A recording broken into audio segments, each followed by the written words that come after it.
Hey everyone, welcome to another deep dive. Today, my mission with this explainer is to completely demystify the current economic turbulence that, let's face it, we're seeing in the headlines literally every single day.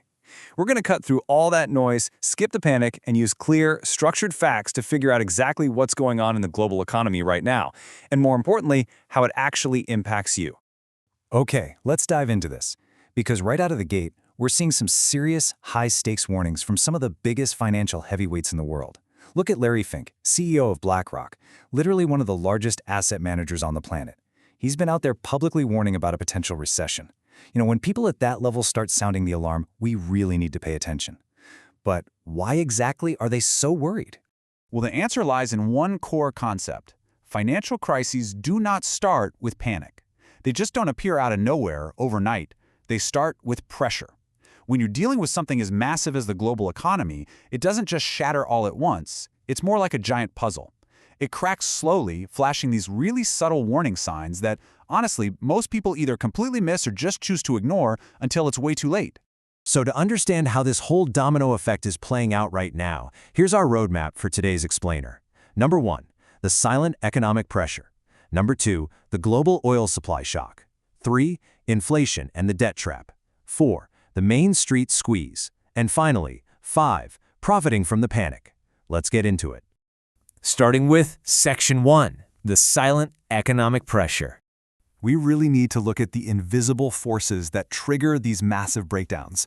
If we zoom out a bit and think back to the 2008 financial crisis, you might think it all started the exact day the stock market crashed. But actually, scratch that. It started years earlier with exactly this kind of silent pressure. It's this quiet accumulation of cheap money, rising debt, and geopolitical tensions just building up outside the system. While everything looks perfectly fine and calm on the surface, this pressure is rapidly building in the background until eventually it explodes. So what is the biggest driver of that pressure right now? That brings us to Section 2, the global oil supply shock. This is really the first major domino falling in our current economic setup. The Strait of Hormuz is this single stretch of water that normally carries around 20% of the entire world's oil supply. That is huge. But recently, the situation between the US and Iran has escalated into a major conflict, directly hitting this vital choke point. Right now, it's effectively been shut down. This means tankers are stuck, global shipping is essentially collapsed, and a massive, massive chunk of the global oil supply has just been instantly ripped right off the market. And this brilliantly illustrates how history just has a habit of repeating itself, right? Look at the last 3 major oil supply shocks. 1990 during the Gulf War, 2008 right before the financial meltdown, and those massive supply shocks in 2022. Prices spiked violently, and every single time the S&P 500 fell significantly. The stock market literally only recovered when oil prices finally came back down to earth. Because of this current shock, the global benchmark for a barrel of oil is surging toward $115. To put that into perspective, the usual price sits somewhere between $70 and $80. And analysts are warning there's absolutely no reason it couldn't go even higher if the geopolitical conflict keeps up. Now keep in mind, oil isn't just some shiny commodity like gold or silver sitting in a vault somewhere. It is the literal fuel our entire lives rely on, transporting our goods, producing our food, generating our power. Which perfectly leads into Section 3, inflation and the debt trap. Let's think about what happens when the fuel for the global economy becomes incredibly expensive. It pushes up the cost of absolutely everything else at the exact same time, driving inflation right back up. And this is a massive problem, because our entire financial system is currently overloaded with debt. The U.S. government alone is sitting on over $39 trillion in debt, running on a near $2 trillion deficit. That makes the whole system incredibly fragile, mainly because the government is now paying significantly more money just to service that debt. Now, what's really interesting here is how this completely breaks from historical patterns. Normally, when the economy looks a little shaky, the Federal Reserve swoops in, cuts interest rates, and gives everyone some breathing room, kind of like they did in 2001, 2008, and 2020. But because of this fresh oil shock and this incredibly stubborn inflation, central banks just don't have that freedom right now. The Fed recently announced they're holding rates high, somewhere between 3.5% and 3.75%, and they only predict one single cut this entire year. So instead of relieving the pressure, they are actively holding it right inside the system. And you better believe this pressure bleeds directly into the corporate world. Over the past decade, corporations loaded up on cheap borrowing when interest rates were basically sitting near zero. Fast forward to today, and a lot of that debt is finally coming due. Businesses are totally trapped. They're forced to refinance their old, cheap debt at these new, much higher interest rates. So corporate debt is getting wildly more expensive at the exact same time energy and production costs are skyrocketing. Talk about a double whammy. And that spills over to Section 4, the Main Street squeeze. So how do these massive macroeconomic numbers actually impact your daily life? Well, high interest rates don't just live on some spreadsheet in Washington. They show up directly in your wallet.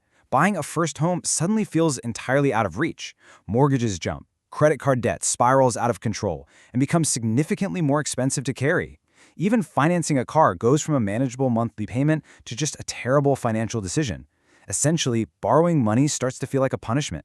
Add in the fact that gas has jumped from $3.50 a gallon to roughly $3.98 and even over $5 in some states.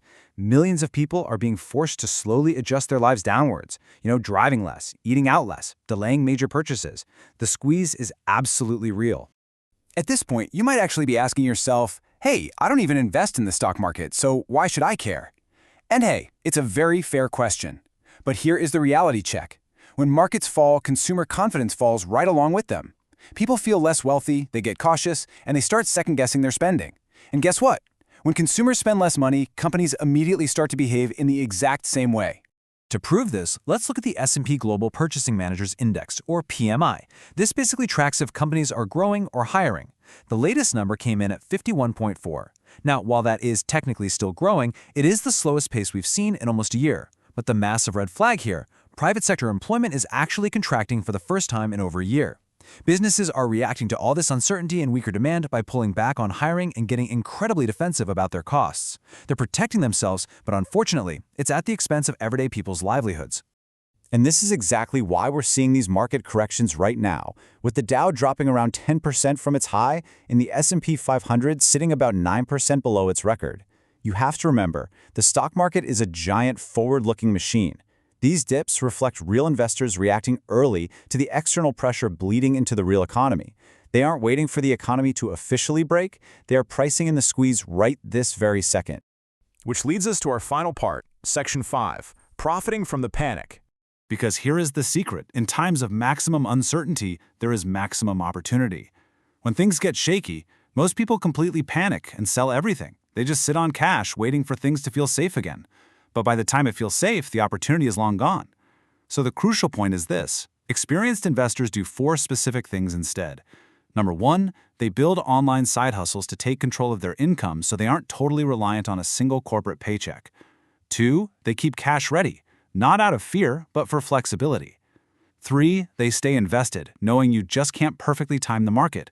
And 4, they aggressively look for opportunities in mispriced assets that have been dragged down by everyone else's panic. This explainer lays out the exact roadmap of how a crisis builds, from silent pressure all the way to a Main Street squeeze. Obviously, you and I can't control global oil prices or what the Federal Reserve decides to do, but you absolutely can control what you do next. So ask yourself, will you react with panic, like the vast majority of the market, or will you respond with preparation and position yourself to actually build wealth while everyone else is distracted? Thank you so much for joining me on this explainer today. Stay focused and keep learning.